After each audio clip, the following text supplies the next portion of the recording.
Hi, and welcome to the elaboration likelihood model of Petty and Cacioppo. Here's where we're going.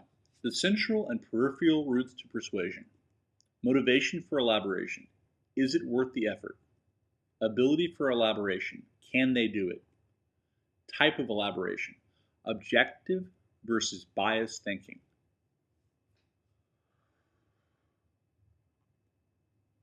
Elaborated arguments. Strong, weak, and neutral.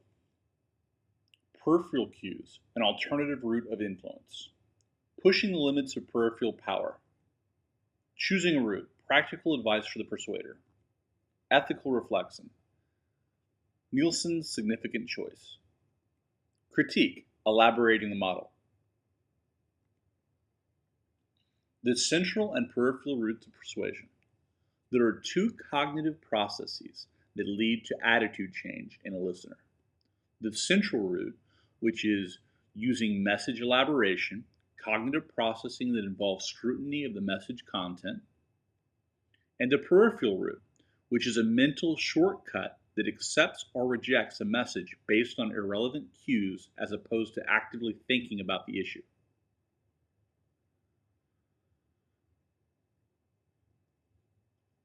Message elaboration is the extent to which a person carefully thinks about an issue and relevant arguments in a persuasive communication.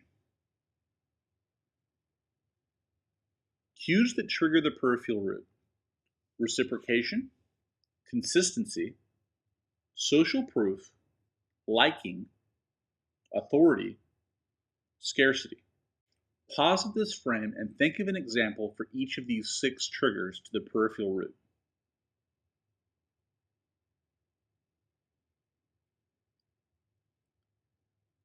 Here's the adapted diagram. You have the central route and the peripheral route. It begins with the persuasive communication, move to is the audience motivated to process, is there personal relevance and a need for cognition? If not, we go to peripheral cues, speaker credibility, reaction to others, external rewards. If yes, we're able to process it, are we free from distraction? Do we have sufficient knowledge to process it? If yes, then we go to the type of cognitive processing. If no, it's back to those peripheral cues.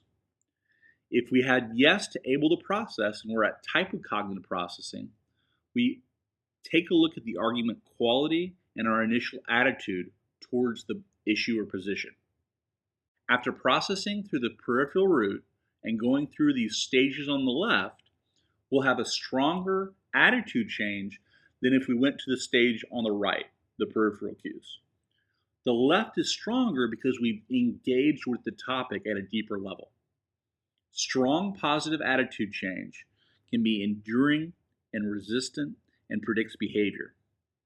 And the same is true for strong negative attitude change. If it's a neutral case, it's possible that there's no change of attitude. Even when we go through the central route, we can have no change of attitude. That's possible. But if you go through the peripheral route, the likelihood is that you'll get weak attitude change that is temporary, vulnerable, and does not predict behavior. Press pause and apply your own example to both the central route and the peripheral route. Motivation for elaboration. Is it worth the effort? Petty and Cacioppo assume people are motivated to hold correct attitudes.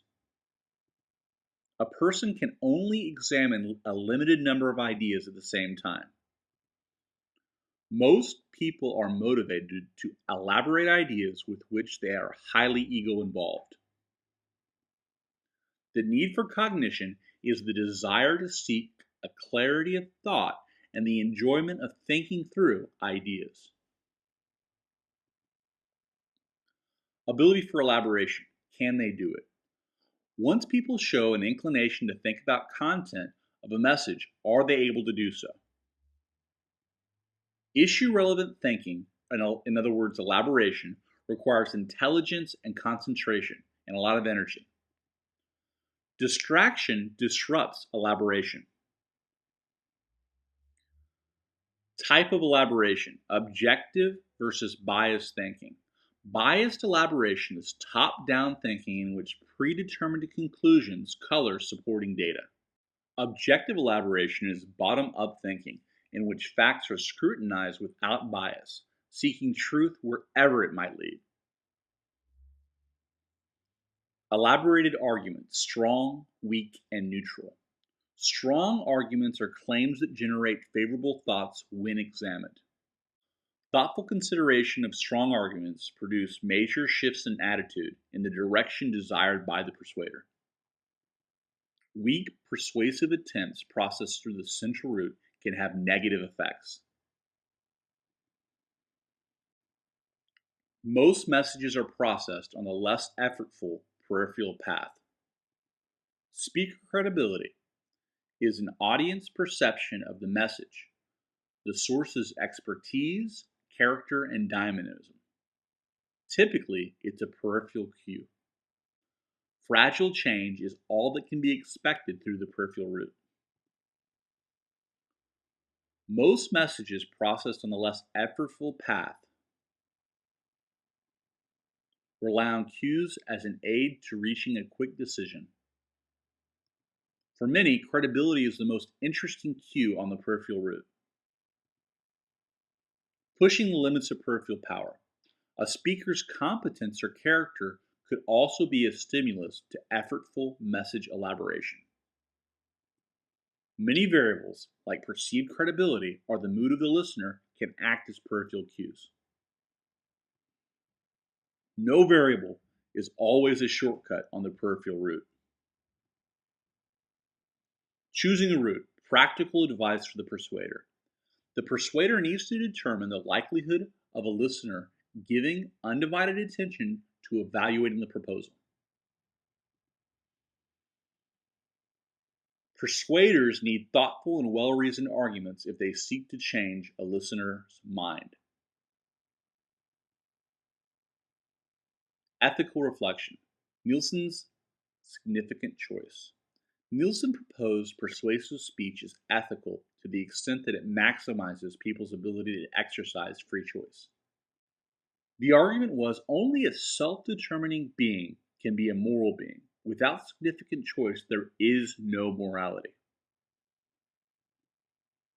Nilsen would encourage message elaboration through a central route. Critique: elaborating the model.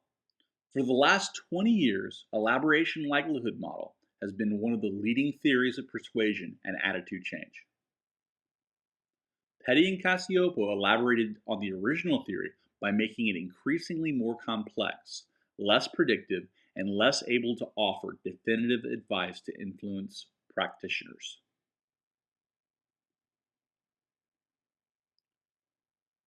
Mongeau and Stiff argue the descriptions of the ELM are sufficiently imprecise and ambiguous as to prevent an adequate test of the entire model. Still, the elaboration likelihood model makes sense out of diverse research results. The two-path hypothesis helps clarify variable results of an argument.